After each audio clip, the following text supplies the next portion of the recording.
जी। एक बात और भी आखिर में ये फरमा दें कि जिस तरह से कश्मीर कमेटी है पाकिस्तान के अंदर, ठीक है वो उसके अंदर पार्लिमानी अरकान होते हैं, लेकिन कश्मीर की एक नुमाइंदा पाकिस्तान की तरफ से एक बड़ी कमेटी है, तो क्या उसमें किसी कश्मीरी रहनुमा को शामिल नहीं होना चाहिए, या उसका कश्मीर का कोई अपना बंदा हो जो चेयरमैन हो कश्मीर कमेटी का? देखें जी, ये ऐप पार्लियामेंट्री कमेटी, हम्म। ये पाकिस्तान के पार्लियामेंट के अंदर से बनती है। इसके अंदर एक दफा सरदार अब्दुल कयूम खान साहब मरहूम को चेयरमैन बने थे, वो मुशर्रफ के दौर में इस कमेटी के, उस वक्त पार्लियामेंट नहीं थी। हम्म। लेकिन जब आप पार्लियामेंट कश्मीर कमेटी और पार्लियामेंट्री कश्मीर कमेटी, क्योंकि ये पार्लियामेंट्री कश्मीर कमेटी है, अभी हम्म।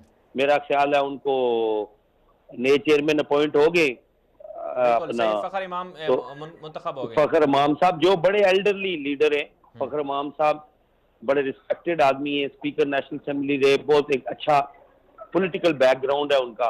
हम्म। तो मैं समझता हूं कि वो बेहतर काम कर सकेंगे।